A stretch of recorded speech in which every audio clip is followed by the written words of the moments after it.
Sa bango ng pangalan ngayon Alden Richards, hindi na nakapagtataka na maraming umaaligid sa kanya para hikayatin sa mundo ng politika.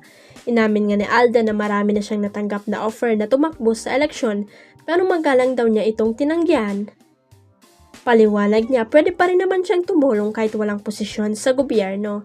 Lagi ko pong sinasabi, even though there's a lot of clamor for me running for politics, I can help people without being part of the government, sabi ni Alden. It's not because ayaw ko siya dahil mayroon akong mga hindi maganda na naririnig about the system. It's not about that. The platform that I have right now is more than enough to reach out to people who are in need. Paliwanag pa niya. If the question is running for politics for now, ayaw ko po, dagdag pa niya.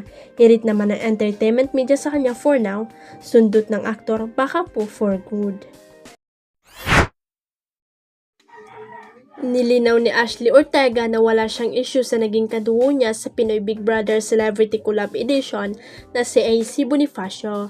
Para kay Ashley, little sister ang turing niya sa evicted kapamilya housemate. Pumutak nga si Ashley dahil sa gawa-gawang issue sa kanila ni AC wala nga naman siyang hanas siya kadugo.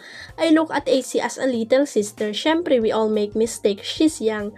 Sabi ni Ashley sa kanyang unang sit-down interview sa unang hirit nitong Tuesday, April 1. Dagdag pa niya, may mga masasabi tayong mga bagay na hindi natin minimin.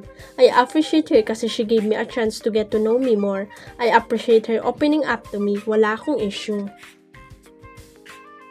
Matatanda ang ilang araw bago ang unang nomination sa Pinoy Big Brother Celebrity Collab Edition ay nanalo sa isang challenge ang mga kapamilya housemate kung saan pwede silang magbigay ng immunity sa isa sa mga kapuso housemate.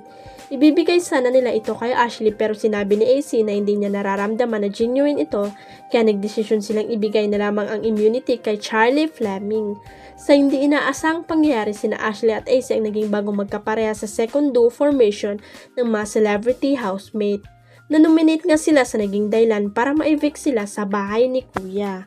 Naging emotional nga ang naging eviction nilang dalawa pero ayon kay Ashley, mas gusto niya sa outside world kaysa sa loob ng bahay ni Kuya dahil mas nararamdaman daw niya rito ang pagmamahal ng mga tao.